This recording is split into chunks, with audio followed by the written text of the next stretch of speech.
నమస్తే, welcome to cine talkies. Megastar పేరు వినగానే ఉరిమే ఉత్సాహం వస్తుంది.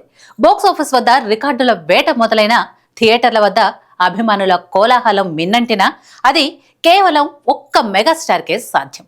4 దశాబ్దాలుగా సిల్వర్ స్క్రీన్ పై తన మ్యాజిక్ తో కోట్లాది మంది హృదయాలను గెలుచుకున్న మెగాస్టార్ చిరంజీవి ఈ సంక్రాంతికి మన శంకర వరప్రసాద్ గారు అంటూ పలకరించారు. సక్సెస్ల మెషిన్ దర్శకుడు అనిల్ రావిపూడి చిరంజీవిలోని వింటేజ్ కామెడీని, పవర్ఫుల్ ఎమోషన్ ని కలగలిపి ఒక పక్కా ఫ్యామిలీ ఎంటర్టైనర్ ను వెండితెరపై ఆవిష్కరించారు. దీనికి తోడు victory Venkatesh special entry, Nayanthara glamour and performance తోడవటంతో ఈ సినిమాపై భారీ అంచనాలు నెలకొన్నాయి. మరి శివశంకర వరప్రసాద్ గా చిరంజీవి మెప్పించారా? ఈ సంక్రాంతి పందెంలో మెగాస్టార్ విజయం ఎలా ఉంది ఇప్పుడు తెలుసుకుందాం. కథ విషయానికొస్తే శివశంకర వరప్రసాద్ ఇంటెలిజెన్స్ బ్యూరోలో అత్యంత సమర్థుడైన అధికారి. అయితే కొన్ని వ్యక్తిగత కారణాల వల్ల తన భార్యకు దూరంగా ఉంటూ వృత్తికి విరామం ఇచ్చి సాదాసీదా జీవితం గడుపుతుంటాడు. కట్ చేస్తే దేశానికి ఒక పెద్ద ముప్పు పొంచి ఉన్న తరుణంలో ప్రభుత్వం మళ్లీ వరప్రసాద్ సాయం కోరుతుంది.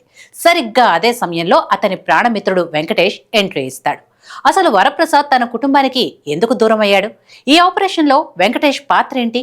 చివరికి తన వృత్తిని, కుటుంబాన్ని వరప్రసాద్ ఎలా కాపాడుకున్నాడు అనేదే ఈ సినిమా కథ. సామాజిక స్పృహ, భావోద్వేగాల మేళవింపుగా తెరకెక్కిన ఈ చిత్రం ఒక వ్యక్తి జీవితం ద్వారా సమాజంలోని లోపాలను ప్రశ్నిస్తూ నిజాయితీకి నిలువెత్తు ప్రతీకగా నిలిచే కథతో ప్రేక్షకులను ఆలోచింపజేస్తుంది.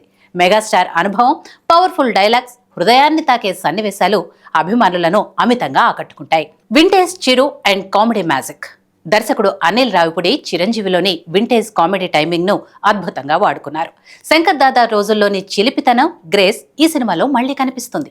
నయనతారతో అలకలు, వారి మధ్య వచ్చే మీసాల పిల్ల పాట, రొమాంటిక్ సన్నివేశాలు కంటికి ఇంపుగా ఉన్నాయి. భార్య కోపాన్ని తగ్గించడానికి వరప్రసాద్ గారు చేసే ప్రయత్నాలు, ఆ క్రమంలో వచ్చే చిన్న చిన్న స్టెప్పులు చూడాలని ఉంది కాలం నాటి చిరంజీవిని గుర్తు చేస్తాయి. పాటలు వినడానికే కాకుండా చిరు స్టెప్పులతో చూడటానికి కూడా బాగున్నాయి. ఈ సినిమాకు ప్రధాన ఆకర్షణ చిరంజీవి, వెంకటేష్ల కాంబినేషన్. వీరిద్దరూ స్క్రీన్ షేర్ చేసుకునే ప్రతి సీన్ థియేటర్లో నవ్వుల పువ్వులు పూయిస్తుంది. వెంకీ మార్క్ హావభావాలు, చిరు స్వాగ్ తోడై అభిమానులకు కన్నుల పండుగగా నిలిచింది. సెకండ్ హాఫ్లో వచ్చే ఓ కీలక సన్నివేశం థియేటర్లో నవ్వుల జల్లు కురిపిస్తుంది. కేవలం కామెడీనే కాకుండా ఇందులో బలమైన కుటుంబ భావోద్వేగాలు కూడా ఉన్నాయి. ముఖ్యంగా సెకండ్ హాఫ్లో చిరంజీవి నటన ఆకట్టుకుంటుంది.